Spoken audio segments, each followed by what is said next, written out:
নমস্কার বন্ধুরা, আমি প্রীতি। জলছবি গল্পের আসরে আপনাদের সকলকে স্বাগত জানাই। আজ আপনারা শুনবেন শ্রদ্ধেয় লেখিকা শ্রীমতী কাঞ্চনমালা দেবীর কলমে বিজয়া। শ্রোতা বন্ধুরা, আপনারা জানেন জলছবি চ্যানেলে হারানো লেখক লেখিকাদের লেখনী মূলত আপনাদের সামনে তুলে ধরার চেষ্টা করে থাকি। বিগত কয়েকদিন ধরে আপনাদের সহযোগিতা পাচ্ছি না। অনেকেই হয়তো শুনছেন, কিন্তু আপনাদের মতামত জানাচ্ছেন না। কি ভুল ত্রুটি হচ্ছে জানাবেন। আর আপনারা কি ধরনের গল্প শুনতে আগ্রহী কমেন্ট করে অবশ্যই আমাকে জানাবেন। প্রত্যেক মঙ্গলবার এবং শনিবার ঠিক রাত 9টায় জলছবিতে আপনারা পেয়ে যাবেন নতুন নতুন গল্প। তাই এখনো পর্যন্ত যারা জলছবি চ্যানেলটিকে সাবস্ক্রাইব করেননি তারা অবশ্যই সাবস্ক্রাইব করে রাখুন। শুরু করছি আজকের গল্প বিজয়া। ইচ্ছামতির তীরে একটি ক্ষুদ্র কুটিরে জয়চাঁদ বাস করিত। আম ও কাঁঠাল গাছের ছায়ায় তাহার ঠাকুর দাদা এই ঘরখানি বাঁধিয়াছিল। নদী তীরে বাস করিলে সময় বুঝিয়া জাল বাহিতে বাহির হওয়া যায়। নৌকাখানির উপর সর্বদা দৃষ্টি থাকে। এইরূপ নানা রকম সুবিধা বুঝিয়া জয়চাঁদের পূর্বপুরুষ গ্রাম হইতে দূরে ঘর বাঁধিয়াছিল। দ্বিপ্রহরে আম ও কাঁঠাল গাছের উপরে বৃহৎ জাল শুকাইতে দেখিয়া সকলেই বুঝিতে পারিত যে ইহা মৎস্যজীবীর গৃহ। এই গৃহে বিধবা কন্যাকে লইয়া জয়চাঁদ একা বাস করিত। সে তখন বৃদ্ধ হইয়াছে, কিন্তু 60 বৎসর বয়সে তাহার সুদীর্ঘ সবল দেহ দেখিলে সকলেই বিস্মিত হইয়া যাইত। যৌবনে সে নৌকা লইয়া দেশে বিদেশে যাইত। রেলপথে দেশ ছাইয়া যাইবার পূর্বে সে কতবার যাত্রী লইয়া গঙ্গাসাগরে গিয়াছে। দুস্তর ঢোল সমুদ্র পার হইয়া সাগর সঙ্গমে উপস্থিত হইয়াছে। 10 বৎসর পূর্বে মহামারীতে স্ত্রী পুত্র হারাইয়া জয়চাঁদের স্বভাব পরিবর্তিত হইয়া গিয়াছিল। তাহার পর সে প্রায়ই বিদেশে যাইত না। বৎসরে 2-1বার মাত্র গ্রামে প্রবেশ করিত। সে সমস্ত রাত্রি জাগিয়া মাছ ধরিত। প্রভাতে তাহার কন্যা গ্রামে গিয়া তাহা বিক্রয় করিয়া আসিত। বৃদ্ধ জাল বুনিয়া এবং ঘুমাইয়া সমস্ত দিন কাটাইয়া দিত। পুরুষোত্তম বা গঙ্গাসাগর যাত্রার নাম হইলে গ্রামের বৃদ্ধ বৃদ্ধাগণ এখনও জয়চাঁদের নাম স্মরণ করেন। ঝড় তুফানে তাহার অসম সাহসিকতার কথা বর্ণনা করেন। যাহারা রেলপথে বা স্টিমারে তীর্থে যাইত তাহারা আশ্চর্য হইয়া সেকালের পথের বিপদের কথা শুনিত। স্বজাতির রীতি অনুসারে জয়চাঁদ 7 বৎসর বয়সের সময়েই কন্যার বিবাহ দিয়াছিল। তাহার জামাতার বয়স তখন 50 বৎসর। কৈশোর অতিক্রম করিবার পূর্বে বিজয়া বিধবা হইয়াছিল। বিবাহের পরে তাহাকে কখনো শ্বশুর গৃহে যাইতে হয় নাই। সে আজীবন পিতৃগৃহে বাস করিয়াছিল। বিজয়া সুন্দরী, কৈবর্তের গৃহে এত রূপ কেহ কখনো দেখে নাই। জয়চাঁদের গৃহে সত্য সত্যই গোময় প্রফুল্ল কমল প্রস্ফুটিত হইয়াছিল। সে যখন মাছের ডালা মাথায় করিয়া গ্রামের মধ্য দিয়া যাইত, গ্রাম্য যুবকগণ স্তব্ধ হইয়া তাহার দিকে চাহিয়া থাকিত। কিন্তু তাহার গম্ভীর স্বভাবের জন্য এবং পিতার ভয়ে কেহ কখনো তাহাকে কোনো অন্যায় কথা বলিতে সাহসী হয় নাই। কেহ কেহ বলিত, এত রূপ কৈবর্তে গৃহে সম্ভব নহে। জয়চাঁদ বোধহয় বিদেশে মেয়েটিকে কুড়াইয়া পাইয়াছিল। গ্রামে বড়ই ধুম। শারদা পূজার দিন উপস্থিত। যে সকল গ্রামে অনেকগুলি প্রতিমা হইয়া থাকে সে সকল গ্রামের লোক পূজার ধুমধাম ভালো করিয়া বুঝিতে পারে না। কিন্তু যে সকল গ্রামে 2-1খানির বেশি প্রতিমা আসে না তাহারাই বাঙালির জাতীয় উৎসবের প্রকৃত আমোদ উপভোগ করিয়া থাকে। লাভপুর গ্রামে 1খানি মাত্র পূজা হইয়া থাকে। গ্রামের জমিদার বংশ ব্যতীত আর কাহারও দুর্গাপূজা করিবার মতো অবস্থা নহে। সেই জন্যই গ্রাম শুদ্ধ লোক চৌধুরী বাড়ির পূজায় মাতিয়া যায়। পূজার কয়দিন দিনের বেলায় চৌধুরী বাড়ি ছাড়া অন্য কোনো অংশে প্রায় লোক দেখা যায় না। কয়দিন বৃষ্টি না হওয়ায় বড়ই গরম পড়িয়াছে। বৃদ্ধ জয়চাঁদ আম গাছের ছায়ায় বসিয়া একখানা বের জাল বুনিতেছে। বিজয়া ঘরের দাওয়ায় আঁচল পাতিয়া শুইয়া আছে। তৃতীয় প্রহরে রৌদ্রের তেজ বাড়িয়া উঠিতেছে। বুড়া জাল বুনিতেছে আর মধ্যে মধ্যে আকাশের দিকে চাহিয়া দেখিতেছে। মাঝে মাঝে নীল আকাশে ছোট ছোট সাদা মেঘ দেখা যাইতেছে, কিন্তু অল্পক্ষণ পরেই তাহারা ভাসিয়া চলিয়া যাইতেছে। দূরে গ্রাম হইতে নহবদের শব্দ আসিতেছে। সময় সময়ে পূজা বাড়ির ঢাক ঢোলের বাজনার শব্দ শোনা যাইতেছে। এমন সময় বাহিরে কে ডাকিল, জয়চাঁদ, বাড়ি আছো? বুড়া ব্যস্ত হইয়া সুতা ফেলিয়া উঠিল। বাহিরে আসিয়া দেখিল একটি সুন্দর গৌরবর্ণ যুবক দাঁড়াইয়া আছে। বুড়া দেখিয়া ভূমিষ্ঠ হইয়া প্রণাম করিল। যুবকের বয়স আন্দাজ 17-18। বেশভূষা পল্লীগ্রামবাসীর ন্যায় নহে, দেখিলে কলিকাতার লোক বলিয়া বোধ হয়। কিন্তু যুবক সেই গ্রামেরই অধিবাসী, জমিদার বদনচন্দ্র চৌধুরীর একমাত্র পুত্র। তিনি কলিকাতায় থাকিয়া পড়াশুনো করেন, সেই জন্য হাবভাব কলিকাতাবাসীর ন্যায় হইয়া গিয়াছে। বুড়া প্রণাম করিয়া হাত জোর করিয়া বলিল, হুকুম। যুবক হাসিয়া বলিল, জয়চাঁদ, বিজয়ার দিন একখানা বাঁচের নৌকা চাই। কলিকাতা হইতে আমার কয়েকজন বন্ধু আসিয়াছেন, তাহাদের বাজ খেলা দেখাইতে হইবে। বুড়া হাসিয়া উত্তর করিল, তাহার জন্য আর চিন্তা কি বাবু, আমি কালই চিঠি করিয়া আসিব। আজকালে হতো না? না বাবু, আজকের দিনটা মাপ করুন। কাল সকালে আপনার বাড়ি 2 মণ মাছ দিতে হইবে। মাছ কম হইলে কর্তাবাবু পিঠের চামড়া রাখিবেন না। তবে তুমি কালই যেও। ছোট বাবু, যদি এতদিন বাদে এলেন তো আমার ফিটের একবার পায়ে তুলা দেবেন না? যুবক ফিরিতেছিল, বৃদ্ধের অনুরোধে তাহার বাড়ির মধ্যে প্রবেশ করিল। বুড়া বাহির হইতে ডাকিয়া বলিল, বিজয়া, ছোট বাবু আসিয়াছেন, একখানা চৌকি বাহির করিয়া দে। বিজয়া শুইয়াছিল। পিতার কথা শুনিয়া তাড়াতাড়ি উঠিয়া ঘরের ভিতর গেল। একখানা ছোট জল চৌকি বাহির করিয়া উঠোনে রাখিল এবং ভূমিষ্ঠ হইয়া যুবককে প্রণাম করিল। যুবক বসিল, জয়চাঁদও বসিল। এমন সময় বাহির হইতে বামা কণ্ঠস্বরে কে বলিয়া উঠিল, কিশোরী, অন্ধকারে কোথায় গেলে বাবা? আমাদের যে জোকে খেয়ে ফেললে। কিশোরী হাসিয়া উঠিল, বলিল, জয়চাঁদ, আমি আজ আসি। আমার বন্ধুরা সব কলিকাতার লোক, তাহারা বেশিক্ষণ ইছামতির ধারে বেড়াইলে মরিয়া চাইবে। বুড়া হাসিয়া বলিল, আহারে, বাবুরা সুখী মানুষ, কষ্ট করা তো অভ্যেস নাই। তারাও একটু বসুন না কেন? বিজয়া, আরো 2খানা চৌকি বাহির করিয়া দে। কিশোরী তখন বাড়ির দুয়ারে দাঁড়াইয়া চিৎকার করিয়া ডাকিল, ওহে সুরেন বাবু, একবার এই দিকে এসো।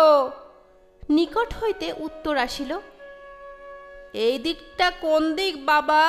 তা তো বুঝতে পারছি না। দিক বিদিক জ্ঞান যে শিয়ালদা স্টেশনে রেখে এসেছি।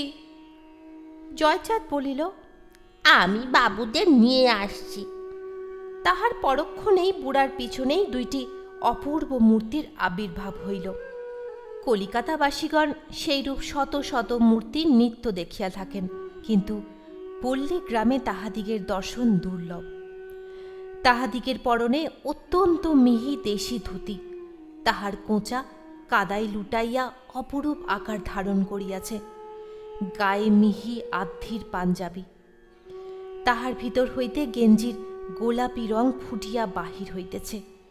পায়ে রেশমের রঙিন মোজা ও কালো বার্নিশ করা পামসু। তাহাতে এত কাদা জমিয়াছে যে চিনিতে পারা কঠিন। অঙ্গে জরির পাড় ঢাকাই উড়ানি, অধিকাংশ পিছন দিক হইতে কাদায় লুটাইতেছে। তাহা ছাড়া প্রত্যেকের হাতে শৌখিন ছড়ি ও অঙ্গে এসেন্স সৌরভ। এহেন মূর্তি পল্লীগ্রামে বড়ই দুর্লভ। সেই জন্যই কলিকাতার বাবু দেখিতে এক পাল ঘোর কৃষ্ণবর্ণ অস্থি চর্মসার লম্বদর বালক তাহাদিগের সঙ্গ লইয়াছে। বাবুদয় গৃহে প্রবেশ করিয়াই নাকে রুমাল দিলেন ও বলিলেন, কিসের গন্ধ হে? জয়চাঁদ অত্যন্ত লজ্জিত হইয়া বলিল, বাবু, আমরা চাটিতে জেলে গাছের উপরে জাল শুকাইতে দিয়াছি, তাহারই গন্ধ বাহির হইয়াছে। দ্বিতীয় বাবুটি লোলুপ নেত্রে বিজয়ার দিকে দৃষ্টিপাত করিতেছিলেন। বিজয়া নূতন লোক দেখিয়া সরিয়া গিয়াছিল বটে, কিন্তু পল্লী সুলভ চপলতাবশত ঘোমটার ভিতর হইতে তাহাদিগকে দেখিতেছিল। সুরেন্দ্রবাবু এতক্ষণ তাহাকে দেখিতে পান নাই, দেখিয়াই বলিয়া উঠিলেন, উহ। তাহার সঙ্গে মৃদুস্বরে বলিলেন, গোবরে পদ্ম ফুল। জয়চাঁদ তাহা শুনিতে পাইল না। কিশোরীর মুখ লাল হইয়া উঠিল। সে বলিল, ওহে, তোমাদের এখানে থাকিয়া কাজ নাই, এখনই জালের গন্ধে মাথা ধরিবে। সকলেই উঠিলেন। তাহাদিগের চাহনির ভাব দেখিয়া বিজয়া পূর্বেই ঘরের ভিতরে পলায়ন করিয়াছিল। আজ নবমী। জয়চাঁদ সন্ধ্যার পূর্বেই মাছ ধরিতে গিয়াছে। গ্রামের অনতি দূরে ৪-৫টি নদী একত্র মিশিয়া একটি প্রকাণ্ড হ্রদে পরিণত হইয়াছে। গ্রাম্য ভাষায় ইহার নাম বাওড়। এখন নদীনালা শুকাইয়া গিয়াছে। বর্ষাকালেও পর্যাপ্ত পরিমাণ জল হয় না। মৎস্যকুল তো নির্বংশ হইতে চলিয়াছে। সেই জন্যই অধিক মৎস্য প্রয়োজন হইলে ধীবরেরা বাওড়ে জাল ফেলিতে আসে। জয়চাঁদ জমিদার বাড়ি মৎস্য আনিবার জন্য সন্ধ্যার পূর্বেই নৌকা লইয়া বাহির হইয়া গেল। যাইবার সময় বিজয়াকে বলিয়া গেল, ওরে, আমি বাউড়ে যাচ্ছি, ভোরের বেলায় ফিরিব।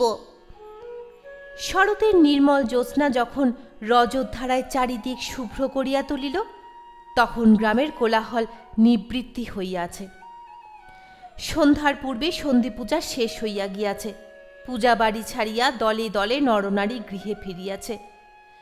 কাজের জন্য বিজয়া সেদিন আর ঠাকুর দেখিতে পারে নাই। ভাবিয়াছিল সন্ধ্যার পরে ভিড় কমিলে যাইবে, কিন্তু যাই যাই করিতে করিতে রাত্রি অধিক হইয়া গেল। প্রথম প্রহরের শেষে একটু বাতাস উঠিল। কয়দিন হইতে তাহার মন খারাপ হইয়াছিল। হাওয়া দেখিয়া ভয় পাইল। রন্ধন কার্য শেষ করিয়া দাওয়ায় বসিয়া অন্যমনস্ক হইয়া পিতার কথা ভাবিতে লাগিল। বাওড় সমুদ্র বিশেষ। একবার হইতে অপর পারে পাড়ি জমাইতে হইলে এক প্রহর কাটিয়া যায়। ঝড়ের সময় বাওড়ে নৌকার ভারী বিপদ। তাহার বৃদ্ধ পিতা ক্ষুদ্র নৌকা লইয়া একা বাওড়ে গিয়াছে। ভালোই ভালোই ফিরিলে সে 5 পয়সার হরির লুট দিবে। ঠাকুরের নিকট বারবার এই কামনা করিতেছিল। যেখানে ঘরের ছায়া পড়িয়া অন্ধকার হইয়াছিল, সেইখানে একটা কুকুর ডাকিয়া উঠিল। বিজয়া তাহা লক্ষ্য করিল না। সে তখন আপনার ভাবনা লইয়াই ব্যস্ত ছিল। নিঃশব্দে 2 জন লোক দাওয়ার উপরে উঠিল। বিজয়া তাহাও দেখিতে পাইল না। সে তখন এক মনে পিতার উদ্ধারের জন্য নারায়ণকে ডাকিতেছিল। পশ্চিমে একখানা ঘন কালো মেঘ জ্যোৎস্নার আলোকে আরও কালো দেখাইতেছিল। সে তাহা দেখিয়া ভয়ে অবসন্ন হইয়া পড়িতেছিল। লোক 2টি পা টিপিয়া টিপিয়া তাহার কাছে সরিয়া আসিল। বিজয়া তাহা জানিতে পারিল না। একজন তাহার মুখ চাপিয়া ধরিল, দ্বিতীয় ব্যক্তি কাপড় দিয়া তাহার মুখ ও হাত পা বাঁধিয়া ফেলিল। বিজয়া চিৎকার করিবারও অবসর পাইল না। চিৎকার করিলেও কোনো ফল হইত না। তাহাদিগের বাড়ির নিকটে জনমানবের বসতি ছিল না। গ্রাম সেখান হইতে অনেক দূরে। লোক 2টি তাহাকে কাঁধে করিয়া বাহির হইল। মেঘে তখন আকাশ ছাইয়া গিয়াছিল, চাঁদ ঢাকিয়া গিয়াছিল, সুতরাং জ্যোৎস্নাও নিবিয়া গিয়াছিল। তথাপি তাহারা বিজয়াকে লইয়া পথ ছাড়িয়া বনপথে প্রবেশ করিল এবং আম ও কাঁঠাল গাছের ছায়ায় ছায়ায় গ্রামের বিপরীত দিকে চলিয়া গেল। হ্রদের প্রশান্ত বক্ষে ক্ষুদ্র ক্ষুদ্র বিচিমালা কৌমুদী হইয়া খেলা করিতেছিল। তখনও মেঘ দেখা দেয় নাই।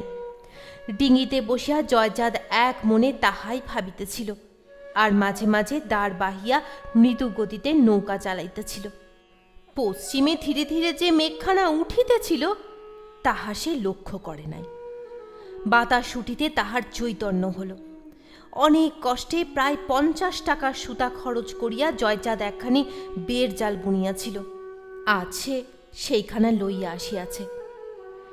বেরজাল লইয়া মাছ ধরা একজনের দুঃসাধ্য, কিন্তু তাহার জালখানা ছোট বলিয়া এবং লোকেরও অত্যন্ত অভাব বলিয়া সে একাই জাল লইয়া আসিয়াছিল। বাতাস কমিল না, বরং উত্তর উত্তর হাওয়ার জোর বাড়িতে লাগিল দেখিয়া বুড়া মনে মনে খুব বিরক্ত হইল। এমন সময় একটা দমকা বাতাস আসিয়া নৌকোখানাকে ঘুরাইয়া দিয়া গেল। বুড়া তখন ব্যস্ত হইয়া জাল কুটাইতে বসিল। দেখিতে দেখিতে মেঘ বাড়িয়া উঠিল, চারিদিক অন্ধকার হইয়া গেল। ফোঁটা ফোঁটা বৃষ্টি পড়িতে লাগিল। বৃদ্ধের নৌকা তখনও বাওরের মাঝখানে। তাহাতে জয়চাঁদ ভয় পায় নাই। জীবনে সে অনেক ঝড় দেখিয়াছে, ইহা অপেক্ষা ভীষণ ঝড় হইতে নৌকা বাঁচাইয়া আসিয়াছে। তাহার ভাবনা হইতেছিল জালখানার জন্য। সে ভাবিতেছিল জালখানা কোনো রকমে তুলিতে পারিলে সে ডিঙি লইয়া তীরের মতো ছুটিয়া যাইবে এবং কোনো না কোনো নদীর মোহনায় আশ্রয় লইবে। কিন্তু তখন সে বৃদ্ধ হইয়াছে, তাহার দেহে আর তত বল নাই। জাল তুলিতে তুলিতে ভীষণ ঝড় উঠিল, নৌকা রক্ষা করা কঠিন হইয়া উঠিল। জাল উঠাইয়া যখন সে নৌকা বাহিতে আরম্ভ করিল, তখন চারিদিক হইতে দমকা বাতাস আসিয়া ক্ষুদ্র ডিঙিখানিকে অস্থির করিয়া তুলিল। ডিঙি তখন আর বৈঠা মানিতে চাহে না। মাঝে মাঝে ঝড়ের মুখে ডিঙিখানি তীরের মতো ছুটিয়া যায়, আবার কোথা হইতে একটা দমকা বাতাস আসিয়া ডিঙিখানিকে ঘুরাইয়া দেয়। অনেকক্ষণ পরে জয়চাঁদ বুঝিতে পারিল ডিঙি কোনো নদীর মুখে প্রবেশ করিয়াছে। তাহার পশ্চাতে পর্বতের মতো উন্মত্ত তরঙ্গরাশি ছুটিয়া আসিতেছিল বটে, কিন্তু কূলে আঘাত লাগিয়া তাহা ভাঙিয়া যাইতেছিল। ডিঙির আর কোনো ক্ষতি হইবার সম্ভাবনা ছিল না। গ্রাম হইতে 1 ক্রোশ দূরে চৌধুরী মহাশয় একখানি বাগান প্রস্তুত করিয়াছিলেন। তাহাতে ফুলের গাছই অধিক, বহুমূল্য আমের কলমও ছিল, কিন্তু সেগুলি তখনও বড় হয় নাই। কিশোরীর পিতা এই বাগানে একখানি ঘর তৈয়ারি করিয়াছিলেন এবং কখনো কখনো গ্রীষ্মকালে সেইখানে বাস করিতেন। ঝড়ের রাত্রিরে বাগানের ঘরের ভিতরে একটি আলোক দেখা যাইতেছিল। চারিদিকে দরজা জানলা বন্ধ। ঘরের বারান্দায় 2 জন নিজ জাতীয় লোক বসিয়াছিলেন। তখন প্রবল বেগে ঝড় বহিতেছে, তাহার সহিত মুষলধারে বৃষ্টি পড়িতেছে। এমন ঝড় বাংলাদেশে অনেক দিন হয় নাই। ঘরের ভিতরে 4টি মানুষ ছিল। তাহাদিগের মধ্যে 3 জন পুরুষ, 1 জন স্ত্রীলোক। স্ত্রীলোকটি বিজয়া। তাহার হাত পা বাঁধা, কিন্তু মুখ খুলিয়া দেওয়া হইয়াছে। বিজয়া কোনো কথা কহিতেছে না, কেবল মুখ গুজিয়া কাঁদিতেছে। পুরুষ 3 জনের মধ্যে 2 জন আমাদিগের পূর্ব পরিচিত, 1 জন নূতন। সে দুয়ারের নিকট বসিয়া তামাক সাজিতেছিল। কিশোরী চৌধুরী মহাশয়ের একমাত্র পুত্র। চৌধুরী মহাশয় বাল্যকালে কলিকাতায় পড়িতে আসিয়াছিলেন। তিনি রিচার্ডসন সাহেবের ছাত্র। শেক্সপিয়ারের নাটকগুলি আদ্যপান্ত আবৃত্তি করিতে পারিতেন। তাহার ধারণা ছিল যে কলিকাতা ভিন্ন আর কোথাও প্রকৃত শিক্ষা হয় না। কিশোরী যখন বড় হইয়া উঠিল, তখন স্কুল কলেজে দেশ ভরিয়া গিয়াছে, কিন্তু তাহা সত্ত্বেও আত্মীয় স্বজনের অনুরোধ উপেক্ষা করিয়া চৌধুরী মহাশয় তাহাকে কলিকাতায় পাঠাইতে কৃত সংকল্প হইলেন। কিশোরী কলিকাতায় আসিল, কিন্তু সুশিক্ষার পরিবর্তে কুশিক্ষায় মনঃসংযোগ করিল। সে ধনী সন্তানের ন্যায় বাস করিত, কলিকাতার ধনী সম্প্রদায়ের সন্তানগণের সহিত মিশিত। শিক্ষিত সমাজের দিকে কোনো কালেই আকৃষ্ট হয় নাই। দলে পড়িয়া সে অল্প বয়সেই মদ্যপান করিতে শিখিয়াছিল।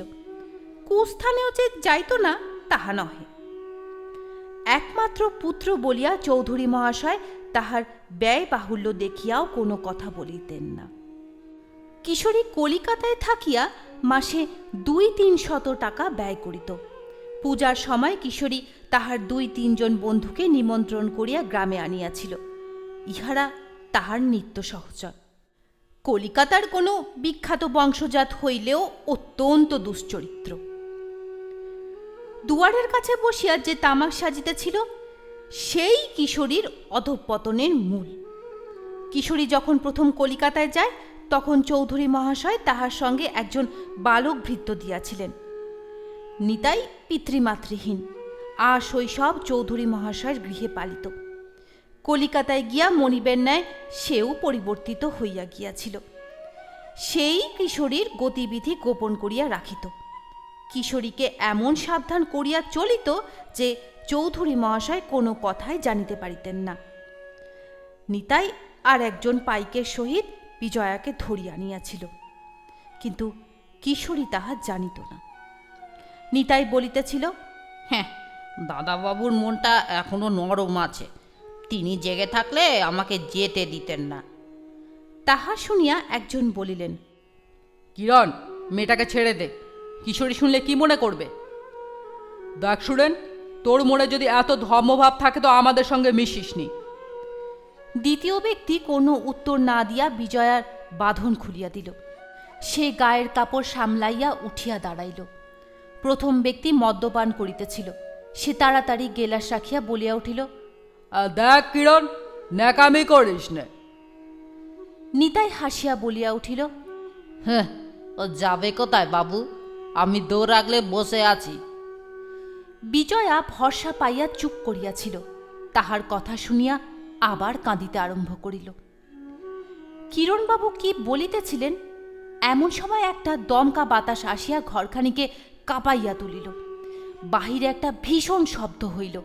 তাহার সঙ্গে লোক 2জন চিৎকার করিয়া উঠিল। নিতাই তাড়াতাড়ি দরজা খুলিয়া বাহিরে গেল। সুরেনবাবুও তাহার পিছনে পিছনে দেখিতে গেলেন। বিজয়া দুয়ারের দিকে অগ্রসর হইতেছিল। কিরণ তাড়াতাড়ি তাহার হাত চাপিয়া ধরিল। বাতাসে আলো নিবিয়া গেল। বিজয়া 2-1বার হাত ছাড়াইবার চেষ্টা করিল, কিন্তু পারিল না। কোথা হইতে হঠাৎ তাহার দেশে অমানুষী শক্তির আবির্ভাব হইল। সে সজোরে কিরণের বুকে একটা লাথি মারিল। সে তখন মাতাল হইয়াছিল, পড়িয়া গেল। বিজয়া মুক্তি পাইয়া ঊর্ধ্বশ্বাসে পলায়ন করিল। বিজয়া গৃহে ফিরিল না। ভাবিল একা পাইলে নিতাই আবার ধরিয়া লইয়া যাইবে। কোমরে কাপড় জড়াইয়া নদী তীরের দিকে ছুটিল। মুষলধারে বৃষ্টি পড়িতেছিল। ঝড়ের শব্দ ব্যতীত আর কিছুই শোনা যাইতেছিল না। অন্ধকারে কিছুই দেখা যাইতেছিল না। বিজয়া জ্ঞান শূন্য হইয়া ছুটিতেছিল। বেতের কাটায় তাহার সর্বাঙ্গ ক্ষত বিক্ষত হইল। সে বাধা পাইয়া 2-3বার আছাড় খাইয়া পড়িয়া গেল, কিন্তু উঠিয়া আবার ছুটিতে লাগিল। সে ভাবিতেছিল যে নিতাই তাহার পিছনে ছুটিয়া আসিতেছে। বিজয়া নদী তীরে একবার দাঁড়াইল। ঝড়ে ক্ষুদ্র নদীবক্ষ আলোড়িত হইতেছিল। বিজয়া ভাবিল বুঝি নৌকা আসিতেছে। আকুল কণ্ঠে ডাকিল, বাবা! ঝড়ের শব্দে তাহার কণ্ঠস্বর ডুবিয়া গেল। নিকটে একটা গাছ পড়িল। তাহার শব্দ শুনিয়া বিজয়া চমকাইয়া উঠিয়া ভাবিল নিতাই আসিতেছে। সে আবার দিকবিদিক জ্ঞান শূন্য হইয়া দৌড়াইতে আরম্ভ করিল। ইছামতি আঁকিয়া বাঁকিয়া বাউরের দিকে অগ্রসর হইয়াছে। স্থানে স্থানে জল শুকাইয়া নদীগর্ভ বালুকা ক্ষেত্রে পরিণত হইয়াছে। আবার স্থানে স্থানে নদীর উভয় তটে গভীর বন। নদী তীর ধরিয়া 1 ক্রোশ পথ চলিলে তবে বাউরে উপস্থিত হওয়া যায়। বিজয়া সেই পথেই ছুটিতেছিল। সে হঠাৎ স্তম্ভিত হইয়া দাঁড়াইল। দেখিল সম্মুখে বিশাল উর্মিরাশি ভীষণ বেগে তটভূমি আক্রমণ করিতে আসিতেছে। তাহাদিগের গভীর শব্দ ঝড়ের বিপুল গর্জন ডুবাইয়া দিতেছে। সম্মুখে বাউর। অকস্মাৎ তাহার মনে হইল যে তাহার পিতা নিশ্চয়ই বাউরের কোনো না কোনো স্থানে আছে। তখন তাহার মনে সাহস হইল। সে চিৎকার করিয়া ডাকিল, বাবা! তরঙ্গের পর তরঙ্গ প্রবল বাত্যার তাড়নে তীরে লাগিয়া ভাঙিয়া যাইতেছিল। প্রতিঘাতে প্রতি মুহূর্তে শত শত বজ্রনাদের সৃষ্টি হইতেছিল। তাহা ভেদ করিয়া উঠিবার শক্তি রমণীর কণ্ঠে নাই। বিজয়া আবার ডাকিল, বাবা! কে উত্তর দিবে? তরঙ্গের আঘাতে তীরের কিয়দংশ ভাঙিয়া পড়িল। বিজয়া ভাবিল, কে আসিতেছে? সে যেমন অগ্রসর হইতে যাইবে, অমনি গগন বিদীর্ণ হইয়া বজ্রশিকার উজ্জ্বল আলোকে চারিদিক উদ্ভাসিত হইয়া উঠিল। বিজয়া বিস্মিতা হইয়া দেখিল, সম্মুখে একটা শ্বেতবর্ণ জন্তু দাঁড়াইয়া আছে। সে অনেক সহ্য করিয়াছিল, আর পারিল না। বজ্রশিখা নির্বাপিত হইবার পূর্বেই সে মূর্ছিতা হইয়া পড়িয়া গেল। ভাগ্যচক্রের পরিবর্তন আশ্চর্য ও বিস্ময়কর। বিজয়া যেখানে মূর্ছিতা হইয়া পড়িল, তাহার অনতি দূরে একটা কানা নদীর মোহনায় জয়চাঁদ ডিঙ্গি লইয়া আশ্রয় লইয়াছিল। বহুকাল পূর্বে ইচ্ছামতী নদী সেই খাদে প্রবাহিতা হইত। নদীর গতি এখন পরিবর্তিত হওয়ায় তাহা বিলে পরিণত হইয়াছে। সেই জন্য লোকে পুরাতন খাদকে কানা নদী বলিত। বিজয়া বাওড়ের তীরে যেখানে দাঁড়াইয়াছিল, তাহার এক পাশে ইচ্ছামতী ও অপর পাশে কানা নদী। বিজয়া যখন তীরে দাঁড়াইয়া তাহার পিতাকে ডাকিয়াছিল, তখন জয়চাঁদ ডিঙ্গিতে বসিয়া ভিজিতেছিল। অকস্মাৎ তাহার মনে হইল বিজয়া যেন তাহাকে ডাকিতেছে। জয়চাঁদ উঠিয়া দাঁড়াইল। তাহার মনে হইল বিজয়া যেন আবার তাহাকে ডাকিল। সে স্পষ্ট শুনিতে পাইল যে কে বাবা বলিয়া ডাকিতেছে, কিন্তু ক্ষীণ অস্পষ্ট কণ্ঠস্বর বজ্রের আওয়াজে মিলাইয়া গেল। জয়চাঁদ মনে মনে হাসিল, ভাবিল তাহাকে সমনের গ্রাস হইতে পলাইতে দেখিয়া প্রেতজনী সমূহ প্রলোভন দেখাইতেছে। তাহাকে কোনো মতে আবার বাত্তা বিক্ষুব্ধ উন্মত্ত বীচিমালার মধ্যে লইয়া যাইতে চাহে। তরঙ্গাঘাতে তাহার ক্ষুদ্র নৌকাখানি তটভূমিতে নিক্ষেপ করিয়া খণ্ড বিখণ্ড করিতে চাহে। বদ্ধমূল সংস্কার অনুসারে বৃদ্ধ রাম নাম স্মরণ করিতে থাকে। শেষ রাত্রিতে ঝড় কমিয়া আসিতে লাগিল। বৃদ্ধ কানা নদী হইতে বাহির হইয়া ইচ্ছামতীতে পড়িল। ধীরে ধীরে নৌকা বাহিয়া গ্রামের অভিমুখে চলিল। বহু কষ্টে নৌকাখানিকে তীরে টানিয়া জয়চাঁদ গৃহে তুলিল। দুয়ারে দাঁড়াইয়া কন্যার নাম ধরিয়া ডাকিল, কিন্তু কেহই উত্তর দিল না। দেখিয়া আশঙ্কায় বৃদ্ধের হৃদয় কাঁপিয়া উঠিল। দুয়ারে হাত দিয়া দেখিল দুয়ার খোলা। বৃদ্ধ গৃহে প্রবেশ করিয়া ২-৩ বার কন্যার নাম ধরিয়া ডাকিল, কেহ উত্তর দিল না। দেখিয়া বৃদ্ধ চকমকি ঠকিয়া আগুন বাহির করিল। তাহার পর প্রদীপ জ্বালিয়া গৃহের চারিদিকে অনুসন্ধান করিতে লাগিল। খুঁজিতে খুঁজিতে হঠাৎ তাহার কি মনে হইল, সে কাপড় ছাড়িল। ঘরের চাল হইতে একখানা দীর্ঘ ছোড়া বাহির করিল। তাহা কাপড়ের মধ্যে লুকাইয়া ঘর হইতে বাহির হইয়া গেল। পূজাবাড়ি নিস্তব্ধ। পরিশ্রান্ত হইয়া যে যেখানে স্থান পাইয়াছে সে সেইখানেই শয়ন করিয়াছে। ঝড়ে আলোগুলি নিবিয়া গিয়াছে। তখনও বাতাস বহিতেছে, ফোঁটা ফোঁটা বৃষ্টি পড়িতেছে। ঘন অন্ধকার জমাট বাঁধিয়া আছে। দুয়ারে কেহই নাই। পূজার দালানে কতগুলা কুকুর আশ্রয় লইয়াছে। একজন লোক কাপড় মুড়ি দিয়া ধীরে ধীরে পূজা বাড়িতে প্রবেশ করিল। তাহাকে কেহই দেখিতে পাইল না। লোকটি সদর দরজা পার হইয়া গেল, বৈঠকখানার ভিতরে প্রবেশ করিল। বারান্দায় কেহই ছিল না। বৃষ্টির ভয় ঘরে আশ্রয় লইয়াছিল। লোকটি একটি একটি করিয়া সকল ঘরে প্রবেশ করিল, আবার বাহির হইয়া আসিল। তাহার পরে বৈঠকখানা পরিত্যাগ করিয়া অন্দরের দিকে চলিল। পূজার দালানের সংলগ্ন একটি ঘরে কিশোরী বসিত। লোকটি সেই ঘরে প্রবেশ করিল। দেখিল বিছানার উপরে কি একজন শুইয়া আছে, আর ঘরের কোণে মিটমিট করিয়া একটা হ্যারিকেন জ্বলিতেছে। সে ব্যক্তি আলোটি উল্টাইয়া লইয়া নিদ্রিতের মুখের নিকট ধরিল। সে বিরক্ত হইয়া বলিয়া উঠিল, তো বলে আমি উঠিতে পারিব না। এই বলিয়া সে পাশ ফিরিয়া শুইল। সে ব্যক্তি কিশোরী। নবাগত ব্যক্তি গায়ের কাপড় খুলিয়া কোমরে বাঁধিল। তাহার পর ছোড়াখানি হাতে লইয়া ফিরিয়া গেল। তাহার পর কিশোরীর ঘাড় ধরিয়া জোরে একটা ধাক্কা দিল। সে তাড়াতাড়ি উঠিয়া বসিল, দেখিল সম্মুখে জয়চাঁদ। তাহার মূর্তি দেখিয়া কিশোরীর ঘুমের ঘোর ছুটিয়া পলাইল। সে স্তম্ভিত হইয়া বৃদ্ধের মুখের দিকে চাহিয়া রহিল। বৃদ্ধ জিজ্ঞাসা করিল, ছোটবাবু, বিজয়া কোথায়? কিশোরী বিস্মিত হইয়া বলিল, বিজয়া? বিজয়া কোথায়? বৃদ্ধ উত্তেজিত হইয়া বলিল, বিজয়া কোথায় তা তুমি জানো ছোটবাবু? বিজয়া কোথায়? কিশোরী বিরক্ত হইয়া উত্তর করিল, তা আমি কি জানি? জয়চাঁদ বলিল, জানো না? কিশোরী উত্তর করিল, না। তাহার মুখের কথা শেষ হইবার পূর্বেই বৃদ্ধ ক্ষুদিত ব্যাঘ্রের ন্যায় লম্ফ দিয়া তাহার উপরে পড়িল। সুদীর্ঘ ছুরিকা তাহার দেহ ভেদ করিয়া পিঠের দিকে বাহির হইয়া পড়িল। কিশোরীর দেহ শয্যায় লুটাইয়া পড়িল।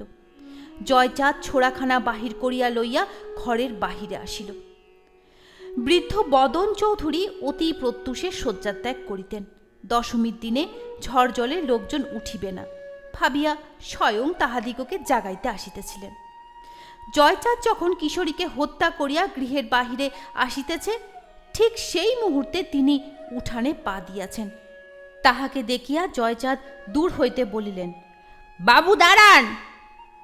তাহার বজ্র গম্ভীর কণ্ঠস্বর শুনিয়া বৃদ্ধ স্তম্ভিত হইয়া দাঁড়াইলেন। তাহার রক্তাক্ত দেহ ও হাতের ছোড়া দেখিয়া বৃদ্ধের অন্তরাত্মা শুকাইয়া গেল। জয়চাঁদ তাহার নিকটে আসিয়া বলিল, তোমার কোনো ভয় নাই বাবু। অনেকদিন তোমার রাজ্যে নির্ভয় বাস করেছি, কিন্তু তোমার ছেলে হতে জয়চাঁদের জাত গেল, তাই তোমায় নির্বংশ করে আসছি। এই বলিয়া বৃদ্ধ ছোড়া নিজের বুকে বসাইয়া দিল। তাহার দেহ চৌধুরী মহাশয়ের পদতলে লুণ্ঠিত হইয়া পড়িল। বিজয়া জাগিয়া উঠিয়া দেখিল সে বাঁওড়ের ধারে পড়িয়া আছে। তখন পূর্ব দিকে উষার আলোক দেখা দিয়েছে মাত্র। সে গৃহে ফিরিল, দেখিল পিতার পরিত্যক্ত বস্ত্র পরিয়া আছে আর পুরাতন ছোড়াখানির খাপখানি পড়িয়া আছে। বিজয়া সেই অবস্থাতেই বাহির হইল। তখন পথে দুই একজন লোক চলিতে আরম্ভ করিয়াছে। একজন লোক তাহার দিকে অঙ্গুলি নির্দেশ করিয়া কি বলিল, সে তাহা শুনিতে পাইল না। গ্রামে প্রবেশ করিয়া শুনিল চৌধুরী বাড়ির দিকে গোলমাল হইতেছে। সে ঊর্ধ্বশ্বাসে সেই দিকে ছুটিল, দেখিল উঠানে তাহার পিতার দেহ পড়িয়া আছে। অনেক লোক দাঁড়াইয়াছিল, সে তাহা দেখিতে পাইল না। চিৎকার করিয়া বলিয়া উঠিল, বাবা গো, আমি জাত খোয়াইনি। এই বলিয়া বিজয়া পিতার মৃতদেহের উপরে ঝাঁপ দিয়া পড়িল, আর উঠিল না। সুদীর্ঘ ছুরিকা জয়চাঁদের দেহ ভেদ করিয়াও প্রায় অর্ধহস্ত বাহির হইয়াছিল। পতন মাত্র তাহা অনাথার হৃৎপিণ্ড বিদ্ধ করিল। দশমীর প্রভাতে সানাই বিনাইয়া বিনাইয়া কাঁদিতে কাঁদিতে গাহিতে আরম্ভ করিল, গমন সময় উমা, আয় মা, একবার কোলে করি। আবার কবে দেখা হবে কি জানি, বাঁচি কি মরি। এতক্ষণ শুনছিলেন শ্রদ্ধেয় লেখিকা কাঞ্চনমালা দেবীর কলমে বিজয়া। আশা করি গল্পটি সকলের খুব ভালো লেগেছে। আরও একবার মনে করিয়ে দিই, প্রত্যেক মঙ্গলবার এবং শনিবার ঠিক রাত 9টায় জলছবিতে আপনারা পেয়ে যাবেন নতুন নতুন গল্প। তাই এখনও পর্যন্ত যারা জলছবি চ্যানেলটিকে সাবস্ক্রাইব করেননি তারা অবশ্যই সাবস্ক্রাইব করে রাখবেন। আর গল্প শুনতে আপনাদের কেমন লাগছে তা অবশ্যই কমেন্ট করে জানাবেন। ধন্যবাদ।